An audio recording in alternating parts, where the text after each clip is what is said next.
Dr. deGrasse Tyson, I asked Dr. Steven Weinberg once, what did he think about the expanding universe? Was it going to expand forever, or would it collapse into the Big Crunch? What do you think? It's not a matter of who thinks what. You look at the data. The data is unambiguous, and he would give you exactly the same answer I'm giving you now, an answer that you didn't reveal to me in advance. It doesn't matter because he'll give you the same answer. All data show that we will expand forever on a one-way trip, and the data has never shown that we would ever recollapse. So the recollapse model was a mathematically allowed possibility in Einstein's general theory of relativity. So you go through all the possible ways the universe can behave while still following the precepts of general relativity. One of them is a collapse. So we are in a one-way trip, which is, I have found to be philosophically unsettling to many people. Because how could you be in a universe that only has one go at it? But that's it. Yeah, so what you learn when you study science in general, but astrophysics especially, that you no longer invoke your senses to judge what makes sense. Or you no longer invoke your personal philosophies to judge what should be true. The universe is what it is, and it really doesn't care about your senses. Yeah. You know what he answered? He said, it's going to expand forever unless it doesn't. Sir. Thanks for your interview here, Dr. Tyson. I heard a great science joke the other day, and I wanted to see if you had heard it. How many astrophysicists does it take to change a light bulb? Wow. You haven't heard it. 6. No, I don't know. The answer is 2. One to hold the bulb, and the other to rotate the universe.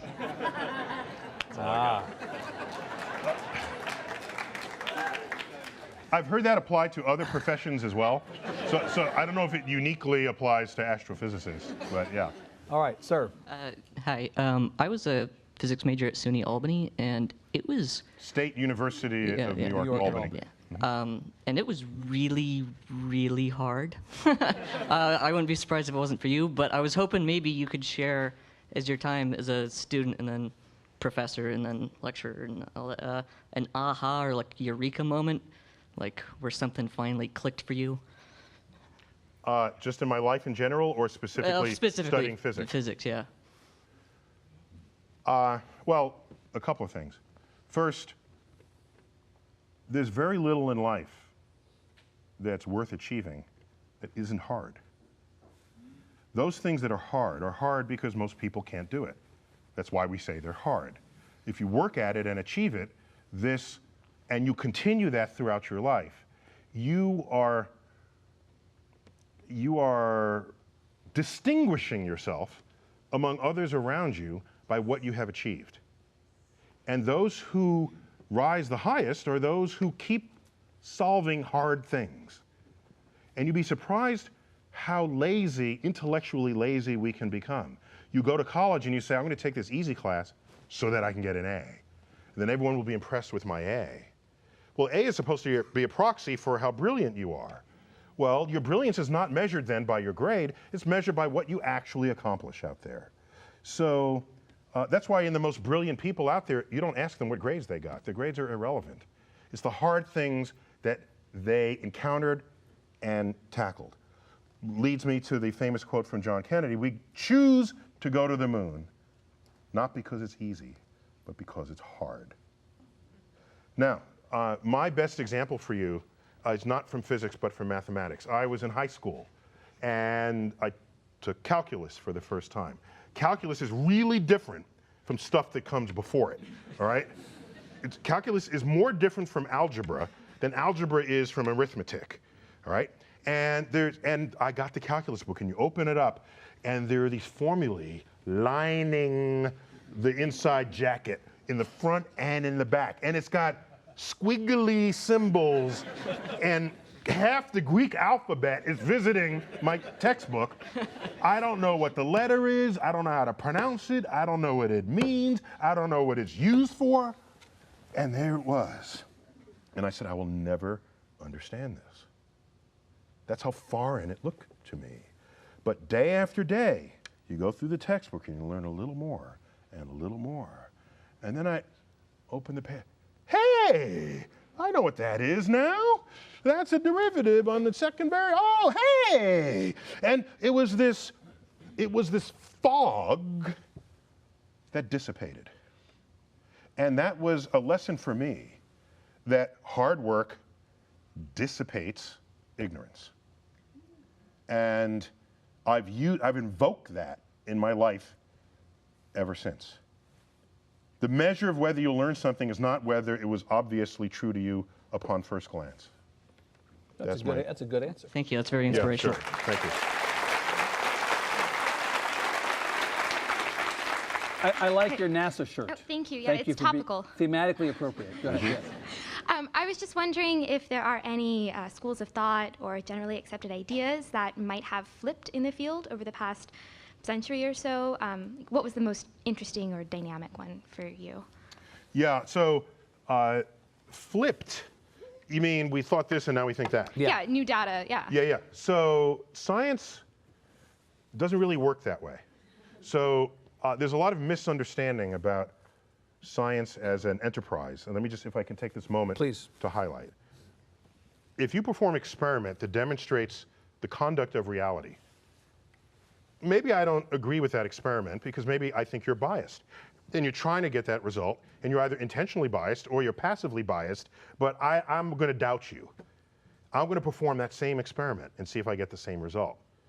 If I get the same result, and I'm a completely different person, then maybe that result is reality. It's the ball game there, right? Okay? Yeah. Now, but still 2 is not enough because I use an experiment of the same design. A third person comes in and say, I'm not going to use that design because I think that design of your experiment is flawed. Because this is an important result. I'm not going to base the whole thing on just what you got, all right? So now you create a whole new kind of apparatus and you get the same result. Then you have experimental consensus and a new truth emerges about the operations of nature. That truth does not later on get overturned. That's not how it works.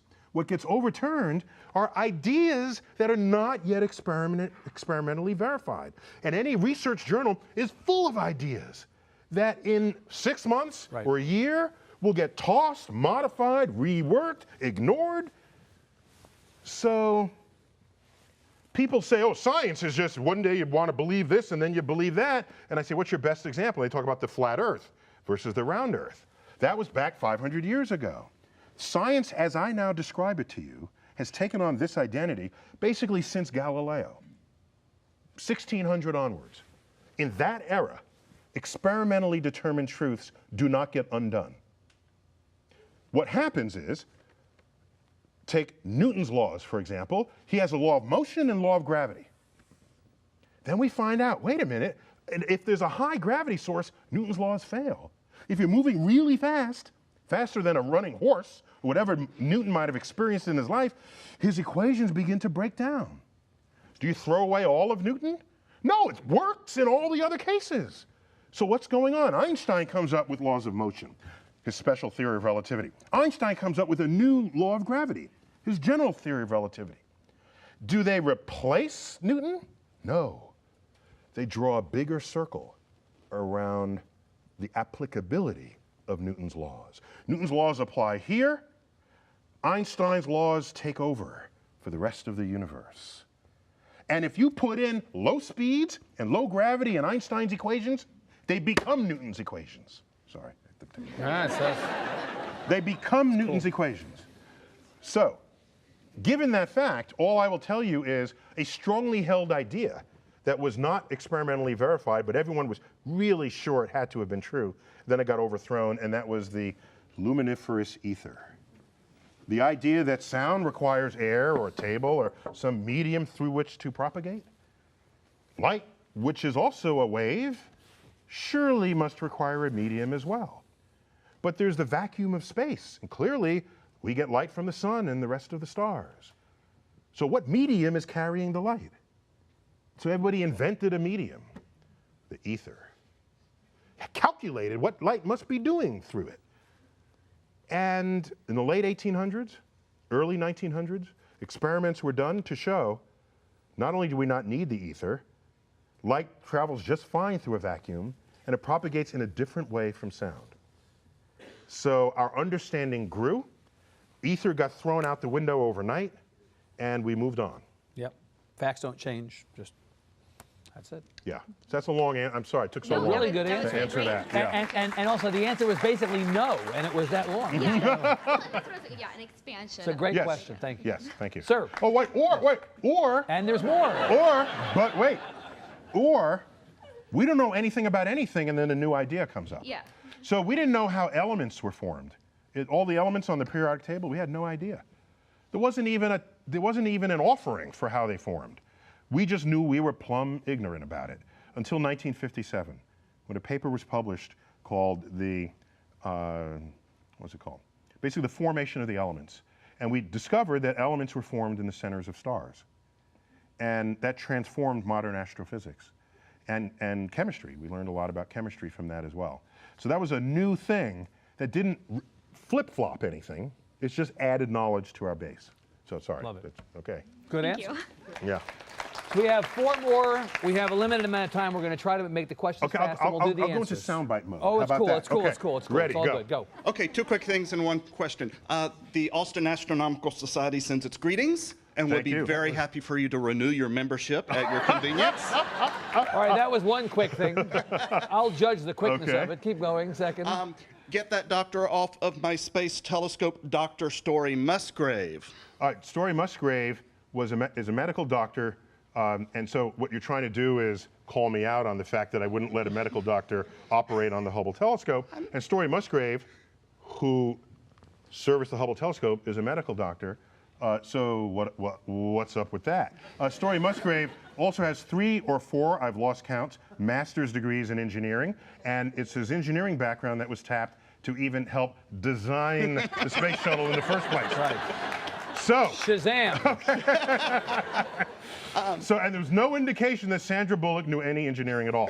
So there you have it. Next. As a former academician, or as an academician, it's particularly appropriate now. Any thoughts on the Sagan effect, where academic research becomes less credible as the researcher becomes more popular? What do you say about that? Yeah, so I don't think that's true any longer because, now, of course, he pioneered this. And what I have found is, over the years, the academic community in my field, others are laggards here, I've seen it, geology, physics, chemistry, in my field, we understand that we are healthier when the public embraces what we do, Right. and when the members of Congress can converse about frontier astrophysics research with the rest of them. Then budgets go up, everybody's happy. And so this activity has been embraced by my community, and I have independent evidence for that. So no, that concern, while surely was true one day ago, is no longer. Not now. Yes. Thank you okay, very much. sure. Sir. Thank you. Go get I it. love you. Quick question. I have a question about the fossil record. When people, non-believers, try to attack the dating system they use for fossils and whatnot, carbon dating and whatnot, is there any validity to that argument? So these are when you say non-believers, people who like to reject science Yes. in favor of their religious philosophies. Yes. So these are people who are apparently require data to support their faith. I find that odd, right? Because then it's not faith, right? I mean, if you have religious faith, then whatever anyone says about the world wouldn't matter to you. If it does matter to you, then that's a different kind of contract that you're taking out on information. And that contract is, there could be data out there that would conflict with your religious philosophy, and then you'd have to go along with it. But that's not what actually happens.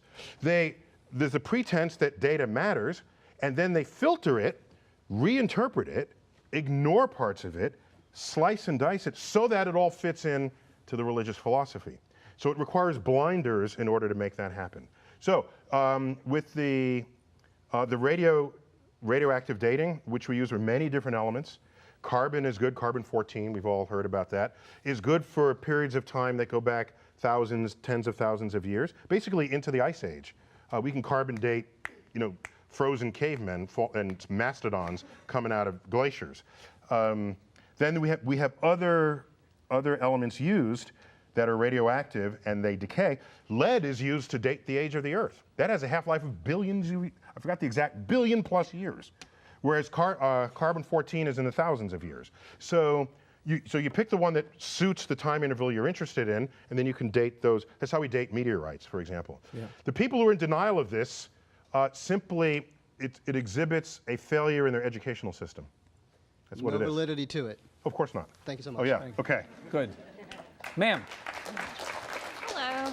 I was actually going to ask how you balance being a public intellectual with your work as a scientist, and how your celebrity affects your reputation as a scientist. But that guy, two guys behind me, kind of stole that question. I can answer. I can put some nuances on it. I'd love There's that. So first, it's not balanced, right? I've been heavily doing Cosmos these past several years. And so I have in mind that when Cosmos airs and we're done, that I become a scientist again rather than just play one on TV.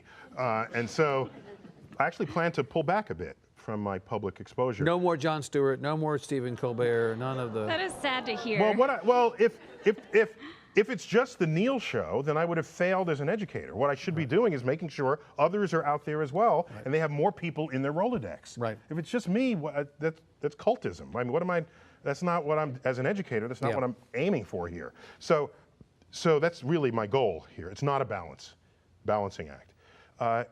In terms of reputation, it's based on what your publication record is. It's only that. If I don't publish, then people don't think one way or another. If I do, they'll judge it for whether it's good or bad, whether or not I was in public eye. So that's kind of the good thing about how this system works. So no, I'm not worried about that. In fact, I have several invitations to do a research sabbatical immediately after all this, and I'm actually looking forward to some of that. Yes, okay. Thanks. Last one. Quick one. No verbs. No, just all. Yeah. All right. So I only have like a layman's knowledge of the question I'm about to ask you, but I'll do it real quick. So I had to do a project on galactic filament, and I kind of had a poof moment looking at like a diagram of it and how like those big like columnar structures of galaxies kind of go off into ordered space, and it kind of made me want to ask you, since you're here and I'm here. It seemed like a good opportunity. So do you see any, and it might sound silly, but do you see any like intention or anything in like the ordering of the cosmos, especially at that macro scale, or like what do you see into that? Because that was kind of like a poof moment for me. Yeah. So if intent is an interesting question when imposed on the universe. For the longest while, philosophically, people imagined that the universe was some perfect place. Earth was a haven for life, especially human life, and everything is just right for us. And that would leave you thinking that there's some intent to the universe, that the universe is serving our needs. And of course, this is, as you would suspect, very strong in religious philosophies, where the adherents of that particular religion are sure that they are more special than any other religion, or more correct in so doing.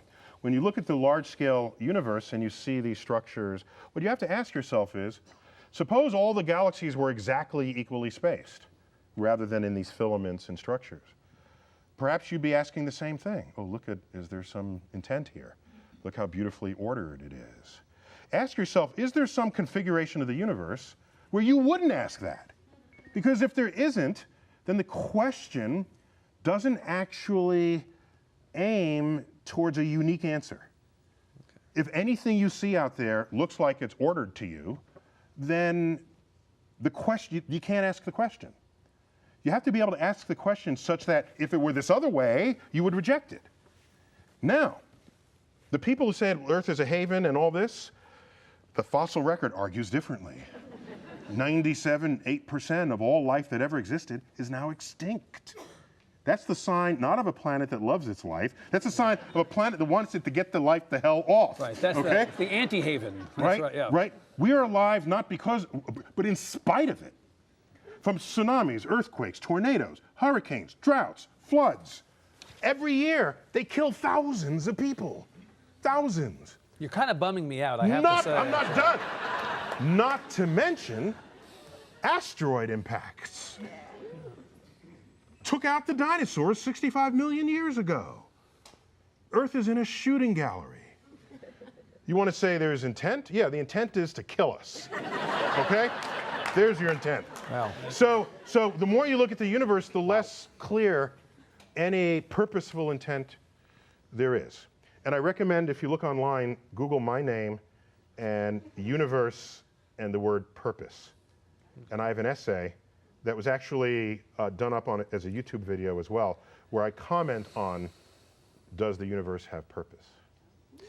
On that upbeat note, we're going to need to. Wait. You want to upbeat? Give us when the asteroid comes. Yes. Okay. If we have people who reject the science world, and the asteroid is headed towards us, they will be doing a number of things, praying certainly. They'll be running away from the impact point. They'll be buying toilet paper and bottled water. And whereas if you had scientists in your midst and engineers, when the asteroid comes, they say, how can I deflect that? Two completely different outlooks on your fate. So if I'm bumming you out by saying there's disaster that will kill us, I'd like to lift you up again by saying it may be that innovations in science and technology may be the only thing that can save us from ourselves. You debummed me. That's perfect. All right. Dr. Neil deGrasse Tyson. Okay.